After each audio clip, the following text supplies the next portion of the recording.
दोस्तों, आज हम बात करेंगे एक ऐसी प्रॉब्लम के बारे में जो आजकल बहुत ही कॉमन हो गई है और वो है यूरिक एसिड की प्रॉब्लम। शायद आपने सुना होगा कि किसी को जॉइंट पेन, स्वेलिंग या गाउट हो गया है, डॉक्टर ने बोला है कि यूरिक एसिड हाई है। लेकिन असल में ये है क्या, क्यों होता है और अगर हो भी गया है तो क्या करें? आज मैं आपको रियल केस स्टडी के साथ इजी लैंग्वेज में समझाने वाली हूँ अबाउट यूरिक एसिड।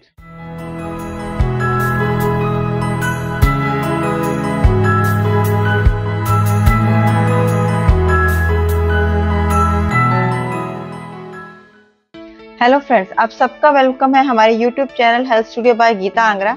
मैं आपका तहे दिल से शुक्रिया करती हूँ कि आप मेरी वीडियोस को पसंद कर रहे हैं और आपका प्यार मुझे मेरी मिशन और हेल्थ की नॉलेज को ज़्यादा से ज़्यादा लोगों तक पहुँचाने में हेल्प कर रहा है। आज की वीडियो में हम बात करेंगे यूरिक एसिड के बारे में। यूरिक एसिड क्या होता है? हमारी बॉडी में एक नेचुरल प्रोसेस होता है फूड को डाइजेस्ट करने का। जब हम प्रोटीन रिच फूड लाइक दाल, मीट, पल्सेस खाते हैं तो उसमें एक कंपाउंड होता है प्यूरिन।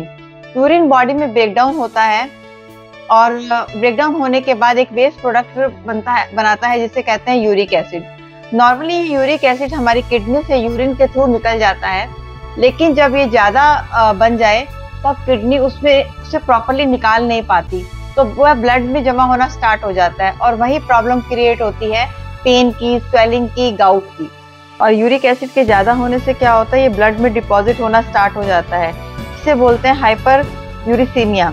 ये क्रिस्टल की फॉर्म में जॉइंट्स या टिश्यू में जमा हो जाता है।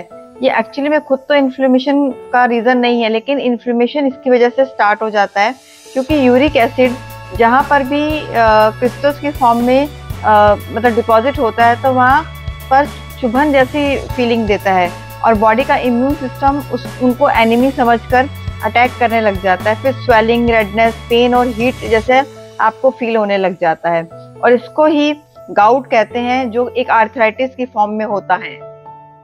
सिंपल शब्दों में अगर हम बात करें, यूरिक एसिड एक तरह का वेस्ट केमिकल है। जिससे घर में कचरा डेली बनता है, वैसे ही यूरिक एसिड बॉडी में डेली बनता है।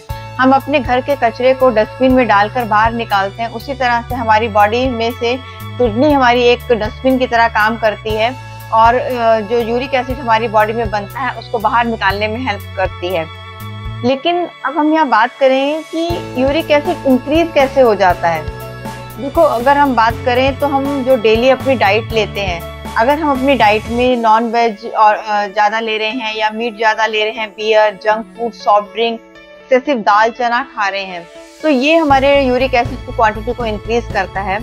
सिमिलरली हमारी लाइफस्टाइल में अगर हम पानी को कम ले रहे हैं, हमारा ओवरवेट है, हमारा सेडेंटरी लाइफस्टाइल है, तो वो भी एक मेजर कॉज होता है हमारे यूरिक एसिड के इंक्रीज होने का।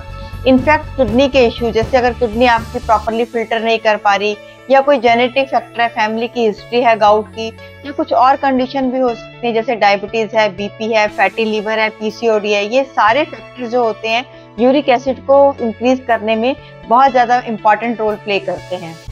मैं Geeta Angra, certified gut health, hormonal health and fat loss expert, आपकी हेल्थ गाइड। अब यहाँ से इस वीडियो को ध्यान से देखिएगा सो दैट कुछ इंपॉर्टेंट इन्फॉर्मेशन आपसे मिस ना हो जाए। जैसे कि मैंने आपको वीडियो की शुरुआत में कहा था कि मैं यूरिक एसिड के बारे में आपको एक केस स्टडी से बताऊंगी, जो मेरी रियल केस स्टडी है मेरे क्लाइंट की, तो उसी को एज ए एग्जाम्पल लेके मैं आपको समझाना चाहूँगी। मेरे एक क्लाइंट जो 38 ईयर ओल्ड के थे, उनको यूरिक एसिड उनका आया 9, मतलब 9 तक उनका पहुंच गया था। डेली वो चिकन, मटन और बियर रूटीन का उनका पार्ट था। ऊपर से ऑफिस का स्ट्रेस और कम पानी, रिजल्ट क्या हुआ, उनके नीज में पेन और टो में बहुत ज़्यादा सूजन रहने लगी, उनका चलना भी मुश्किल हो गया। इसी तरह से एक और हमारे क्लाइंट थे जिनकी मैं रियल स्टडी बता रही हूँ। मेरे एक क्लाइंट, जैसे उनका नाम मैं यहाँ चेंज कर रही हूँ, शर्मा जी बोल रही हूँ उनको।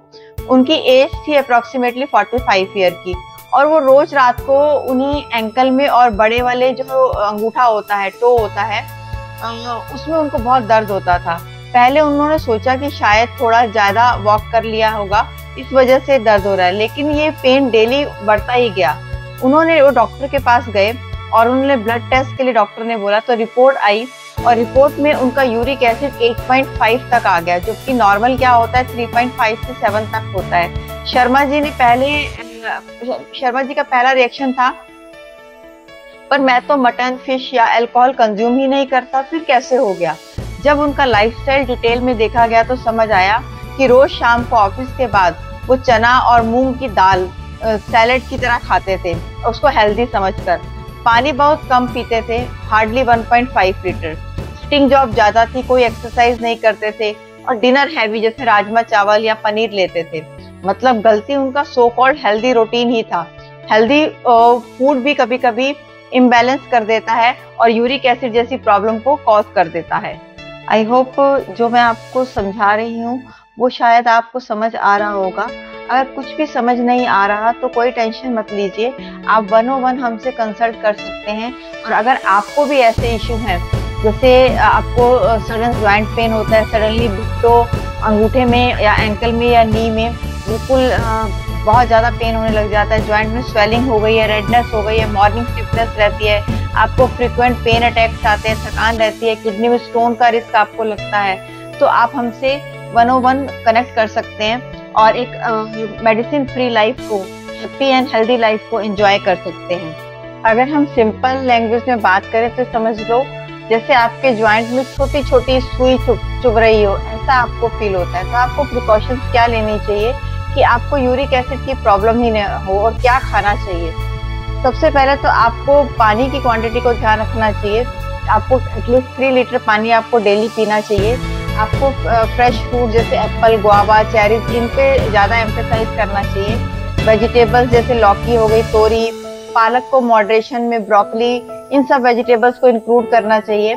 ओट्स, किनवा, साबूदाना अगेन ओकेजनली मॉडरेशन में ही लेना चाहिए। लो फैट मिल्क लेना चाहिए, कर्ड खाना चाहिए आपको। और सीड्स में अगर बात करें, flax seed, chia seed, almonds, इनको सोक करके आपको खाना चाहिए। और क्या अवॉइड करें कि आपको यूरिक एसिड हो ही ना? Red meat, organ meat, fish, beer, alcohol, cold drinks, fried food, sugary snacks, sauce, मसूर और उड़द की दाल, इन सबको आप अवॉइड कीजिए सो दैट आपको यूरिक एसिड को इशू ना आए, because precaution is better than the cure. अब हम बात करेंगे कि अगर आपका यूरिक एसिड ऑलरेडी हाई है तो क्या करें। सबसे पहले तो ध्यान रखिए कि रेगुलर ब्लड टेस्ट जरूर कराएं और आपका टारगेट ये होना चाहिए कि आपके यूरिक एसिड का लेवल लेस देन 7 मिलीग्राम पर डेसीलीटर हो। और अगर आप कुछ मेडिसिन खा रहे हैं यूरिक एसिड की, जैसे एलोप्यूरिनॉल एक मेडिसिन होती है, तो वो डॉक्टर की कंसल्टेशन और एडवाइस के बिना ना लें और अपनी डाइट को, लाइफस्टाइल को चेंज इमीडिएटली स्टार्ट कर दें। एक्सरसाइज पर ध्यान दें, लाइट वॉकिंग, योगा, और ज़्यादातर अवॉइड करें high intensity exercise during the pain. Weight management पर ध्यान दीजिए। 5 से 7 किलोग्राम भी अगर आप वेट को कम कर लेते हैं तो ये आपके यूरिक एसिड के लेवल को बहुत अच्छा इम्प्रूव करता है। मैंने जो बिगिनिंग में बात की थी मेरे क्लाइंट के स्टडी के बारे में, तो उन्होंने क्या किया अपने यूरिक एसिड को कंट्रोल करने के लिए? उन्होंने 2 चीज़ें की। उन्होंने बियर को कम्प्लीटली छोड़ दिया और रोज 3 लीटर पानी पीना स्टार्ट कर दिया। सिर्फ 2 महीने में ही उनका यूरिक एसिड 9 से 6.5 तक आ गया और ज्वाइंट पेन 70% तक कम हो गया। तो सोल्यूशन हमने दिया लेकिन उन्होंने उसको फॉलो किया। और जो मेरे दूसरे क्लाइंट थे उन्होंने राजमा, चना और मसूर जैसी दालों को लिमिट कर दिया। हर 2-3 घंटे में पानी पिया, टोटल 3 से 3.5 लीटर तक पानी। डिनर को लाइट रख दिया, जैसे सब्जी, रोटी, सैलेड लेना स्टार्ट कर दिया। रोज कम से कम 30 मिनट की वॉक की और हफ्ते में 2 दिन फ्रूट्स और लाइट खाना स्टार्ट कर दिया, जिससे उनका डाइजेशन इम्प्रूव हो गया। और अगले 3 महीनों में ही उनका भी यूरिक एसिड 8.5 से 6 पर आ गया और पेन कम्प्लीटली खत्म हो गया। तो फाइनली यूरिक एसिड को कंट्रोल करना मुश्किल नहीं है, बस अपने फूड और वाटर हैबिट्स पर ध्यान देना है। याद रखिए, आप डॉक्टर की दवा ले सकते हो लेकिन असली दवा आपका खाना और लाइफस्टाइल ही है। और एक बात, यूरिक एसिड एक लाइफस्टाइल डिजीज है, इसका सॉल्यूशन भी लाइफस्टाइल से ही आता है। दोस्तों, अगर आपको ये वीडियो यूजफुल लगा हो तो इसे लाइक करो, शेयर करो और कमेंट में अपना क्वेश्चन लिखो।